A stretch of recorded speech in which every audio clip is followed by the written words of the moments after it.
Hello दोस्तों, नमस्कार। स्वागत है हमारे इस वीडियो में। और आज हम लोग पढ़ने वाले हैं सोशल साइंस यानी कि सामाजिक विज्ञान का बहुत मोस्ट इम्पॉर्टेंट यानी वीवीआई ऑब्जेक्टिव क्वेश्चन, जो कि परीक्षा में बार बार आ जाते हैं।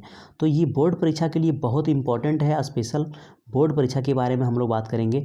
90% से मैक्सिमम मार्क्स लाने के लिए हम लोग ऑब्जेक्टिव का सीरीज चला रहे हैं और आप लोग बहुत ज़्यादा इस वीडियो को देखकर उद्यम मचाने वाले हैं। इस प्रकार का वीडियो मैंने एक पार्ट पहले भी अपलोड किया है और ये पार्ट जो है हमारा जो था उसके पहले वाला वो था यूरोप में राष्ट्रवाद। उसका सारे क्वेश्चन मैंने एक वीडियो में अपलोड कर दिया था। और यहाँ पर इस चैप्टर में हम लोग पढ़ने वाले हैं इस वीडियो में समाजवाद और साम्यवाद। इसके सारे ऑब्जेक्टिव क्वेश्चन को हम लोग देखने वाले हैं। ये क्वेश्चन 12, 15, 16, 18, 20 तक ये सारे क्वेश्चन बार बार रिपीट हो रहे हैं। तो ये क्वेश्चन बहुत इंपॉर्टेंट है। एनसीईआरटी के 10वीं क्लास के हम लोग की तैयारी करवा रहे हैं बिल्कुल फ्री में। तो चैनल के साथ सब्सक्राइब कर लीजिए और बेल आइकन को प्रेस कर दीजिए ताकि आपको जब भी वीडियो डालें तो आपको पता चल जाए, आपको सबसे पहले मिल जाए वीडियो और आप तैयारी आपका का पूरी अच्छी तरह से हो पाए। तो चलते हैं क्वेश्चन के साथ शुरुआत करते हैं। इसका क्वेश्चन क्या है, बहुत इंपॉर्टेंट है। पूरा वीडियो को देखिएगा और अपना लाभ उठाइएगा। क्वेश्चन आंसर के साथ हम लोग शुरुआत कर रहे हैं। यहाँ पे पहला क्वेश्चन क्या है, पहला क्वेश्चन है, एक मार्क्स ने यानी कि कार्ल मार्क्स ने 1867 ईस्वी में किस पुस्तक की रचना किया था जिसे साम्यवादियों का बाइबिल कहा जाता है। जिसे क्या कहा जाता है, साम्यवादियों का बाइबिल कहा जाता है। तो उसका नाम था, उस पुस्तक का नाम था दास कैपिटल, यानी ऑप्शन नंबर बी आपका बिल्कुल राइट आंसर हो जाएगा। कार्ल मार्क्स द्वारा जो पुस्तक लिखा गया था उसका नाम था दास कैपिटल, जिसे कि साम्यवादियों का बाइबिल कहा जाता है। चलते हैं अगला प्रश्न की ओर। अगला प्रश्न है, वार एंड पीस किसकी रचना है।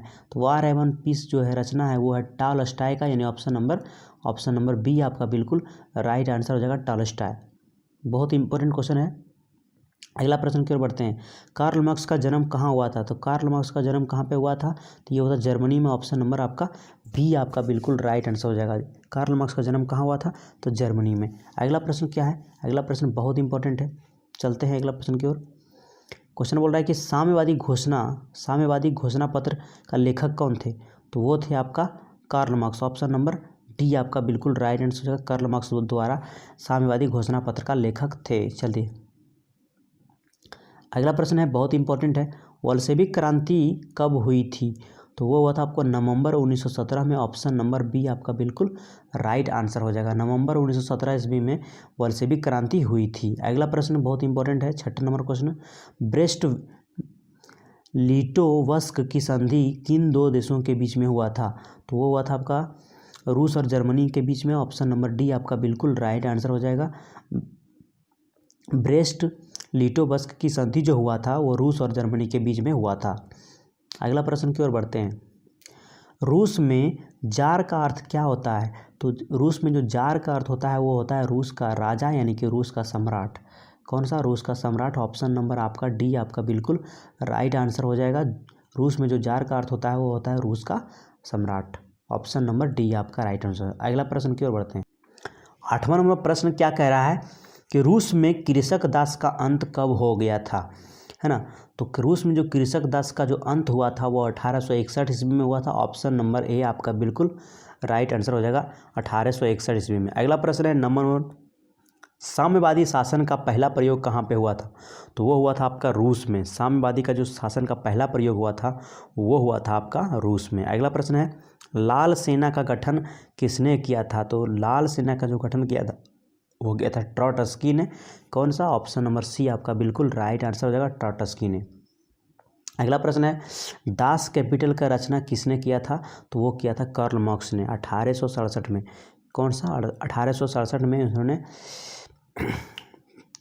दास कैपिटल का रचना किया था। अगला प्रश्न कार्ल मार्क्स द्वारा। अगला प्रश्न है, लेनिन का मृत्यु कब हुआ था। तो वो हुआ था 1924 में। ऑप्शन नंबर आपका डी आपका बिल्कुल राइट आंसर हो जाएगा। ऑप्शन नंबर डी आपका बिल्कुल राइट आंसर हो जाएगा। लेनिन का जो मृत्यु हुआ था वो हुआ था 1924 में। अगला प्रश्न की ओर बढ़ते हैं। अगला प्रश्न बहुत इंपॉर्टेंट है, थोड़ा सा समझिएगा, बहुत ही मज़ेदार क्वेश्चन है कि यूरोपियन समाजवादी कौन नहीं था। तो यूरोपियन जो समाजवादी था वो आपका कार्ल मार्क्स नहीं था, यानी ऑप्शन नंबर सी आपका बिल्कुल राइट आंसर हो जाएगा। अगला प्रश्न, कार्ल मार्क्स का जन्म किस वर्ष हुआ था? तो कार्ल मार्क्स का जो जन्म हुआ था वो 1818 यानी कि 1818 ईस्वी में हुआ था। ऑप्शन नंबर बी आपका बिल्कुल राइट आंसर हो जाएगा। ऑप्शन नंबर बी आपका बिल्कुल राइट आंसर हो जाएगा। अगला प्रश्न है, प्रथम इंटरनेशनल की स्थापना किस वर्ष हुई थी? तो वो हुआ था 1864 ईस्वी में। ऑप्शन नंबर ए आपका बिल्कुल राइट आंसर हो जाएगा। प्रथम इंटरनेशनल की स्थापना 1864 में हुआ था। अगला प्रश्न है, लेनिन की मृत्यु किस वर्ष हुई थी? तो लेनिन की जो मृत्यु हुई थी वो हुआ था 1924 में। कब हुआ था? 1924 में। ऑप्शन नंबर डी आपका बिल्कुल राइट आंसर हो जाएगा। लेनिन का जो मृत्यु हुआ था 1924 में हो गया था। अगला प्रश्न की ओर बढ़ते हैं। अगला प्रश्न इम्पोर्टेंट है, लेनिन ने नई आर्थिक नीति कब शुरू किया था? तो वही लेनिन का जो नई आर्थिक नीति आया था वो हुआ था 1921 में। ऑप्शन नंबर सी आपका बिल्कुल राइट आंसर हो जाएगा। ऑप्शन नंबर सी आपका बिल्कुल राइट आंसर हो जाएगा। अगला प्रश्न की ओर बढ़ते हैं। बहुत शानदार प्रश्न है, बहुत इंपॉर्टेंट है। अगला प्रश्न की ओर बढ़ते हैं। अगला प्रश्न है कि कम्युनिस्ट मैनिफेस्टो का प्रकाशन किस वर्ष हुआ था?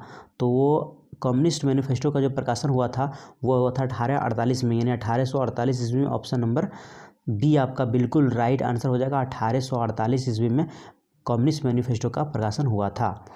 अगला प्रश्न है, अप्रैल थीसिस जो थे वो किसने तैयार किए थे? वो क्या था? लेनिन ने। ऑप्शन नंबर आपका ऑप्शन नंबर ए आपका बिल्कुल राइट आंसर हो जाएगा। अप्रैल थीसिस जो तैयार किया था वो लेनिन ने किया था। 20वां नंबर प्रश्न क्या कह रहा है, बहुत इंपॉर्टेंट है, समझिएगा। 7 नवंबर 1917 की बल्शेविक क्रांति का नेतृत्व किसने किया था? तो 7 नवंबर 1917 में जो बल्शेविक क्रांति हुआ था उसका नेतृत्व किया था लेनिन ने, जो कि ऑप्शन नंबर बी में है। आपका ऑप्शन बी बिल्कुल राइट आंसर हो जाएगा। 7 नवंबर 1917 का बल्शेविक क्रांति का नेतृत्व लेनिन ने किया था। अगला प्रश्न की ओर बढ़ते हैं। अगला प्रश्न बहुत इंपॉर्टेंट होगा।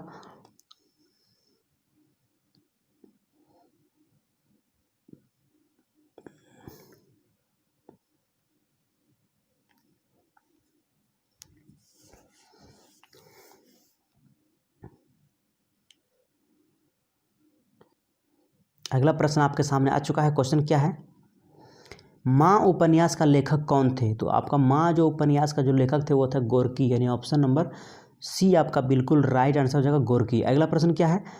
अगला प्रश्न देखिए इंपॉर्टेंट है, समाजवाद का शब्द का प्रयोग पहली बार किस वर्ष में हुआ था?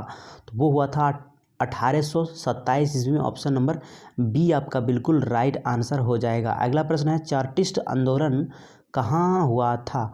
तो चार्टिस्ट जो आंदोलन हुआ था वो ब्रिटेन में हुआ था, ब्रिटेन। ऑप्शन नंबर ए आपका बिल्कुल राइट आंसर हो जाएगा। अगला प्रश्न है, लेनिन ने ब्रेस्टा लिटोवस्क की संधि 1918 किस राष्ट्र के साथ की? तो वो किस राष्ट्र के साथ किया था? तो वो जर्मनी के किया था। ऑप्शन नंबर सी आपका बिल्कुल राइट आंसर हो जाएगा।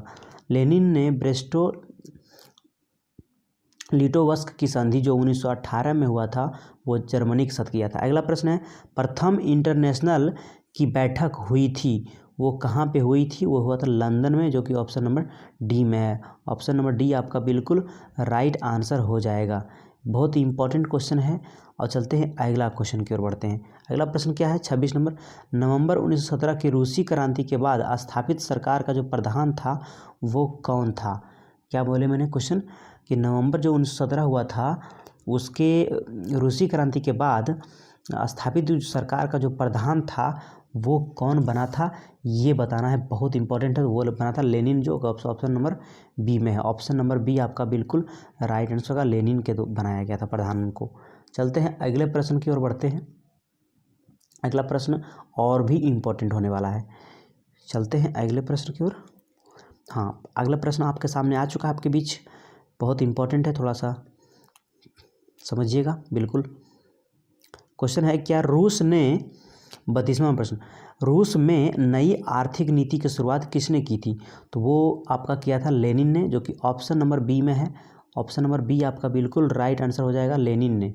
नई रूसी क्रांति जो लाई गई थी ये 1921 में लाया था लेनिन ने। अगला प्रश्न है, रूस की बेल्शेविक क्रांति का नेतृत्व किसने किया था? तो रूस में बेल्शेविक क्रांति का नेतृत्व किया था लेनिन ने। ऑप्शन नंबर सी आपका बिल्कुल राइट आंसर हो जाएगा। अगला प्रश्न है, 1917 की रूसी क्रांति के समय किस जार का शासन हुआ था?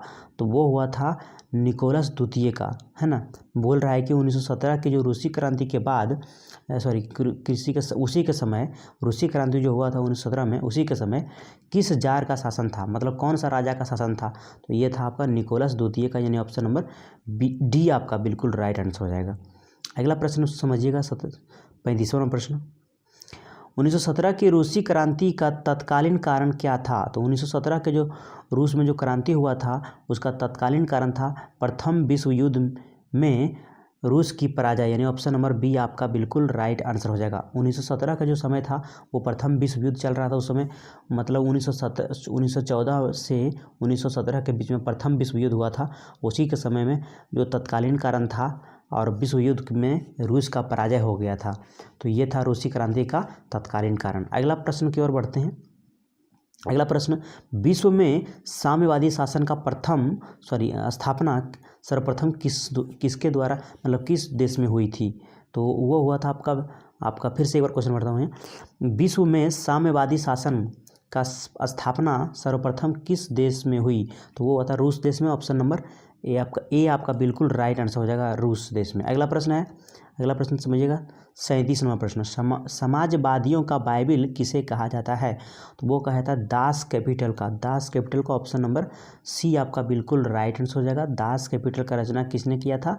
तो वो किया था आपका कार्ल मार्क्स ने। अगला प्रश्न बहुत इंपॉर्टेंट है, बढ़ते हैं 38वां प्रश्न की ओर। बोल रहा है कि समाजवादी दर्शन किस बल पर देता है ना। क्वेश्चन बोल रहा है कि समाजवादी का दर्शन किस पर बल देता है, किस पर देता है? तो वो देता है आर्थिक समानता पर। ऑप्शन नंबर डी आपका बिल्कुल राइट आंसर हो जाएगा, क्योंकि समाजवादी दर्शन किस पर बल देता है? तो आर्थिक समानता पर देता है। अगला प्रश्न की ओर बढ़ते हैं। कॉमिंटर्न की स्थापना का उद्देश्य क्या था?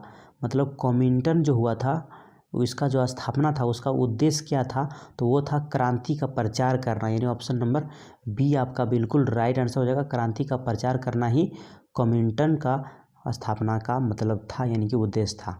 अगला प्रश्न है, अंतर्राष्ट्रीय मजदूर दिवस किस तिथि को मनाया जाता है? तो वो अंतर्राष्ट्रीय जो मजदूर दिवस मनाया जाता है वो 1 मई को मनाया जाता है, यानी 1 मई को। 1 मई यानी ऑप्शन नंबर डी आपका बिल्कुल राइट आंसर हो जाएगा। यहाँ पे 1 मई नहीं लिखा हुआ, यहाँ पे लिखा हुआ 1 मई को। अगला प्रश्न की ओर बढ़ते हैं। कोल खोज की योजना किसने आरंभ किया था? तो वो आपको बताना है। तो वो किया था आपका स्टालिन ने, यानी कि ऑप्शन नंबर बी आपका बिल्कुल राइट आंसर हो जाएगा। कोल खोज का जो योजना बनाया गया था वो किसने आरंभ किया था? स्टालिन के द्वारा किया गया था। तो बहुत इंपॉर्टेंट क्वेश्चन है। अब अगला प्रश्न की ओर बढ़ते हैं। अगला प्रश्न क्या है, इंपॉर्टेंट है। वैज्ञानिक समाजवाद का जनक किसे माना जाता है? तो वैज्ञानिक का जो समाजवाद का जो जनक माना जाता है उसे कार्ल मार्क्स को माना जाता है, यानी ऑप्शन नंबर डी आपका बिल्कुल राइट आंसर हो जाएगा। 43वां प्रश्न देखिएगा। बोल रहा है कि फ्रांसीसी समाजवाद के विकास का जन्मदाता कौन थे? तो वो था फ्रांसीसी का जो समाजवाद का जो विकास हुआ था उसका जो जन्मदाता था वो था सेंट साइमन, यानी कि ऑप्शन नंबर डी आपका बिल्कुल राइट आंसर हो जाएगा, सेंट साइमन। अगला प्रश्न क्या है, वर्जिन स्क्वायल उपन्यास का लेखक कौन थे? वो था आपका इवान तुर्गनेव, है ना। कौन थे? Ivan Turgenev. Option number B आपका बिल्कुल राइट आंसर हो जाएगा। और इस क्वेश्चन का आखिरी प्रश्न क्या है, यहाँ पे 1917 की पहली रूसी क्रांति को किस नाम से जाना जाता है? तो ये क्वेश्चन बहुत इंपॉर्टेंट था और ये क्वेश्चन का आपको आंसर कमेंट बॉक्स में देना है आपको, है ना। 1917 की पहली रूसी क्रांति किस नाम से जाना जाता है? या तो मैं आपका आंसर बता भी देता हूँ, फरवरी की क्रांति, यानी ऑप्शन नंबर आपका ए आपका बिल्कुल राइट आंसर हो जाएगा, फरवरी की क्रांति। चलती, आई होप आपको सब कुछ वीडियो अच्छा लगा होगा। तो वीडियो को लाइक करिएगा, चैनल को सब्सक्राइब करिएगा और इसको फेसबुक या व्हाट्सएप ग्रुप में भी ज़रूर भेजिएगा, शेयर कीजिएगा। धन्यवाद, आपका दिन शुभ हो।